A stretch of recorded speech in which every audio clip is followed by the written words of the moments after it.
Príjemný dobrý deň. Vítam vás pri sledovaní prvých Črepín Plus v novej televíznej sezóne. Som rada, že sme opäť spolu. Tu je dnešná ponuka. O chvíľu uvidíte liečivé rybky. Zderú vás z chorej Sú zázračné. Rybičky, ktoré sa živia chorou kožou psoriatikou, majú neuveriteľnú moc. V priebehu niekoľkých týždňov dokážu vyžrať všetky postihnuté miesta na telách pacientov, čím im výrazne uľahčujú život. Pre mnohých z nich sú rybky prakticky jedinou záchranou. Takto to vyzerá, keď sa do práce pustia stovky plávajúcich lekárov. Tak prezývajú rybičky, ktoré pomáhajú miliónom ľudí na celom svete. Donedávna sa používali predovšetkým na liečbu pacientov trpiacich psoriázou.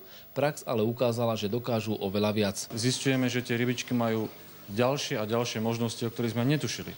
Uvediem príklad, je koniec letnej sezóny, veľmi veľa ľudí sa spálilo na slnku. Mali sme klientky, ktoré prišli, by som povedal, také mierne popáleniny a tá pokožka po 3 dňoch bola ako novúčička.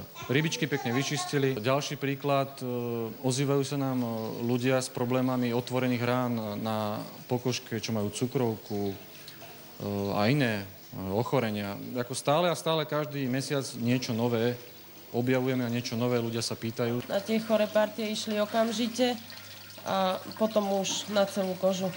Ale prvé boli tie choré. Je to príjemné, to je vlastne taký relax a človek sa pri tom uvoľní a zároveň má vlastne aj pekný pohľad na rybičky. Nakúšme a lezu na mňa. Stačí, ak sa pacient namočí do vody, pokojne relaxuje a o všetko sa starajú usilovné rybičky. Tie veľmi rýchlo nájdu poškodenú časť kože a pustia sa do práce. Živia sa totiž odumretou kožou. Musí byť ponorené vo vode celé telo, nakoľko látka obsiahnutá v rybičkách je rozpustená vo vode, vlastne aj tá voda lieči. Každý pacient má svoje rybičky. 21 dní. Tieto rybičky sú len jeho. Nemôže ich mať iný pacient. Robíme to z hygienických dôvodov. Po ukončení terapie idú rybičky na 10-dňovú dovolenku a potom sa vracajú naspäť do kruhu. Každý pacient, okrem toho, že má svoje rybičky, má aj svoju vaňu. To znamená, vaňa a rybičky sú nemenné. Ichtioterapiu najčastejšie využívajú pacienti trpiaci psoriázou. Táto nevyliečiteľná choroba znepríjemňuje život viac než 150 miliónom ľudí na celom svete. Pokožka zdravého človeka sa obnovuje každých 30 dní. Pri psoriáze sa bunka dostane na povrch po 3 dňoch. Na tele sa následne objavujú červené svrbiace ložiská. V noci som si neuvedomil, ani pri spánku som sa doškrábal, ráno bola mal som flaky na posteli na plachte krvavé, že manželka musela prezliekať. Čiže boli s tým ďalšie náročné veci. Vždycky sem prichádzajú v tom poslednom štádiu, keď už ozaj si nevedia pomôcť a nevedia rady. Čiže my ich dostávame v tom najhoršom.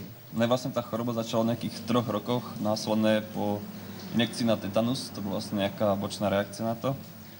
A chodil som ku svojej kožnej doktorke, ktorá mi predpisovala všelijaké kortikoidy a masti s tým, že mi väčšinou tak pomohli na mesiac, možno mesiac a pol. Jan vyskúšal všetky druhy liečby, užíval množstvo liekov, mastí, chodil k moru, ale nič nepomáhalo. Potom sa rozhodol pre rybičky. Bol som tu tých 20 dní, každý deň po 2 hodiny, s tým, že už ku koncu liečby bolo na mne vidieť zlepšenie a behom následných 2 týždňov po ukončení tej prvej terapie mi ostala asi len tretina z toho všetko, čo som mal na sebe. Štúdia vypracovaná Viedenským inštitútom zdravia preukazuje jednoznačne, že táto metóda je pri liečení psoriázy najúčinnejšia, až 76%. Toto nedosiahnu ani kortikoidy, ktoré veľmi zaťažujú organizmus a majú sekundárne účinky. Bola som v hroznom stave.